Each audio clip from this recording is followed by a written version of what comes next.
شان نزول اس کا یہ ہے کہ رسول اللہ صلی اللہ علیہ وسلم جب مکہ مکرمہ میں تھے تو آپ صلی اللہ علیہ وسلم نے لوگوں کو توحید کی دعوت دی، تو بہت سو نے قبول کی، بہت سو نے انکار کیا، آپ صلی اللہ علیہ وسلم کے دشمن پیدا ہو گئے۔ عرب میں نرینہ اولاد کو ایک بہت بڑا تحفہ سمجھا جاتا تھا۔ آپ صلی اللہ علیہ وسلم کے نرینہ اولاد نہیں تھی، آپ کے بیٹے پیدا ہوئے قاسم، اور ان کا انتقال ہو گیا۔ تو اس پہ جو ہے نا مشرکین مکہ نے یہ شور مچانا شروع کر دیا کہ دیکھو یہ تو ابتر ہے معاذ اللہ، یعنی ان کی تو نسل ہی ختم ہو رہی ہے، ان کا تو اثر ہی ختم ہو جائے گا، اور جو دین یہ لے کر آئے ہیں ان کے دنیا سے جانے کے بعد وہ دین ختم ہو جائے گا۔ کیونکہ عموماً ایسا ہوتا ہے کہ باپ کے جانے کے بعد بیٹے جو ہے وہ قائم مقام بنتا ہے اور وہ اسی ویژن کو لے کے آگے چلتا ہے۔ تو ان کو یہاں ویسے بھی لوگ فالو نہیں کر رہے ہیں مکہ میں، اور ان کی اپنی کوئی اولاد بھی نہیں ہے، یعنی نرینہ اولاد بھی نہیں ہے، کیونکہ نسل تو نرینہ اولاد سے چلتی ہے۔ تو اس لیے جو ہے نا یہ ابتر ہے معاذ اللہ، ابتر کا معنی ان کا نام و نشان ختم ہونے والا ہے۔ تو نبی صلی اللہ علیہ وسلم بشر تھے، آپ کو یہ طعنے سن کے غم ہوتا تھا، انسان کو بہرحال ہوتا ہے جب کوئی اس کے خلاف منفی پروپیگنڈا کرتا ہے۔ تو اللہ تعالیٰ نے آپ صلی اللہ علیہ وسلم کی تسلی کے لیے یہ آیات نازل فرمائیں۔ عاص ابن وائل ایک بہت اسلام دشمن تھا، عرب کا سردار تھا، اس نے یہ پروپیگنڈا بہت کیا تھا۔ تو اس پر سورہ کوثر نازل ہوئی، انا اعطیناک الکوثر، اے نبی ہم نے آپ کو خیر کثیر دی ہے۔ خیر کثیر سے مراد آپ کو جو ہم نے اسلام دیا ہے وہ اتنی بڑی خیر ہے کہ اگر آپ کے کوئی نرینہ اولاد نہیں بھی ہے تو اس کے مقابلے میں اللہ نے آپ کو جو دین دے دیا، اس کی دینی دنیا کی برکتیں بھی حاصل ہوں گی اور آخرت میں بھی۔ تو یہ خیر کثیر کے ہوتے ہوئے اگر آپ کے نرینہ اولاد نہیں ہوتی تو آپ کو غم کرنے کی ضرورت نہیں ہے۔ اور دوسری تفسیر کے مطابق ہم نے آپ کو حوض کوثر دی ہے، تو آپ صلی اللہ علیہ وسلم میدان حشر میں اپنے امتیوں کو پانی پلائیں گے، جب لوگ پیاس سے بلک رہے ہوں گے۔ تو یہ آپ کی خصوصیت ہے کہ اس وقت اللہ نے آپ کو ایک نہر آپ کے اختیار میں دی ہوگی، جس سے آپ اپنے چاہنے والوں کو پانی پلائیں گے اور پھر ہمیشہ کے لیے ان کی پیاس بجھ جائے گی۔ تو جس کو اتنی بڑی نہر ملی ہو، اتنا اس کو عزت مل رہی ہو آخرت میں، تو اس کو ایسی شخصیت کو کہ اگر نرینہ اولاد نہیں ہوتی تو وہ یہ غم کوئی غم نہیں ہے ان کے لیے۔ تو یہ دو خوشخبریاں دی گئیں، انا اعطیناک الکوثر، اے نبی ہم نے آپ کو کوثر عطا کی ہے۔ اب چونکہ اللہ نے ایک نعمت کی ہے تو اللہ فرما رہے ہیں کہ آپ پر بھی شکر واجب ہے۔ وہ شکر کیا ہے؟ فصلی لربک، آپ اپنے رب کے لیے نماز پڑھیے، ونحر اور قربانی کیجیے۔ دو کام آپ کریں گے، نماز اور قربانی، تو اس کا صلہ اللہ آپ کو کیا عطا فرمائے گا؟ ان شانئک ھو الابتر، آپ کا دشمن آپ کو تانے دے رہا ہے کہ آپ ابتر ہیں، آپ کی نسل ختم ہونے والی ہے، تو ہم آپ کو یہ خوشخبری دے رہے ہیں کہ آپ دین پر مضبوطی سے قائم رہیے، آپ کے دشمن کی نسل ختم ہونے والی ہے۔ تو ان کے جسمانی بیٹے تو ہوں گے، روحانی اولاد نہیں ہوگی ان کے، جس کا نتیجہ یہ نکلے گا کہ ان کے درجنوں بچے ہو کے بھی ان کا نام و نشان مٹ جائے گا۔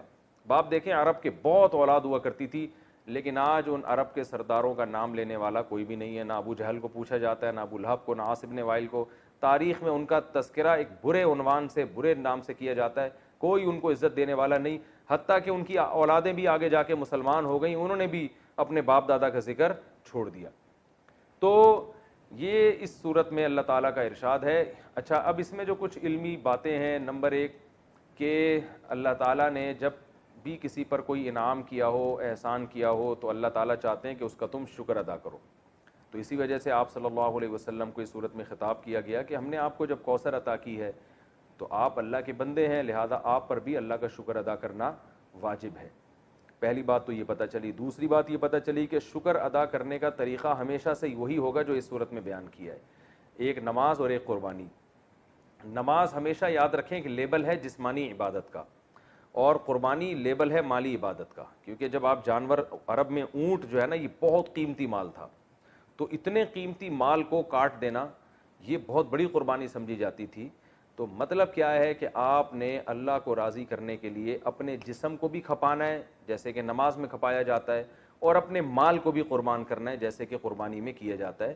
تو مراد صرف نماز اور قربانی نہیں ہے، بلکہ یہ ایک لیبل ہے، اور قرآن کا یہ طریقہ رہا ہے کہ وہ جزیات کے ضمن میں اصول اور قاعدے بیان کرتا ہے، مثالوں سے پورا ایک جو ہے نا لا بیان کرتا ہے، قانون بیان کرتا ہے۔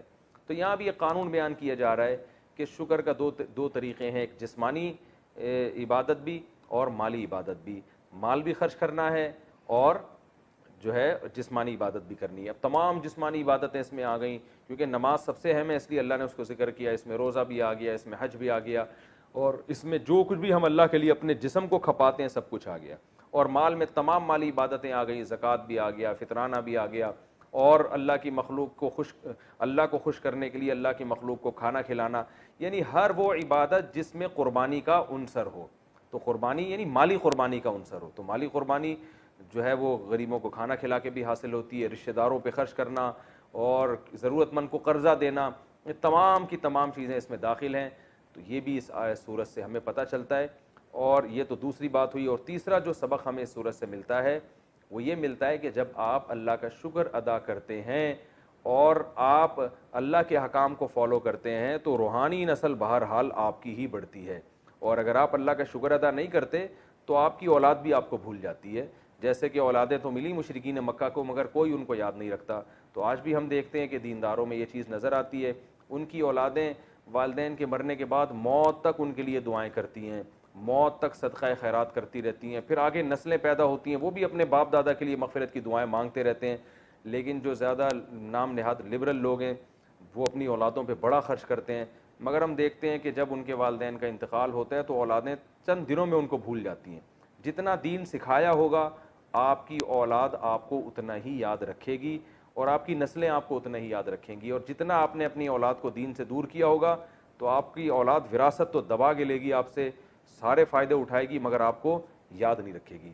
تو یہ صورت میں ہمیں سبق ملتا ہے. اللہ تعالیٰ عمل کی توفیق دے.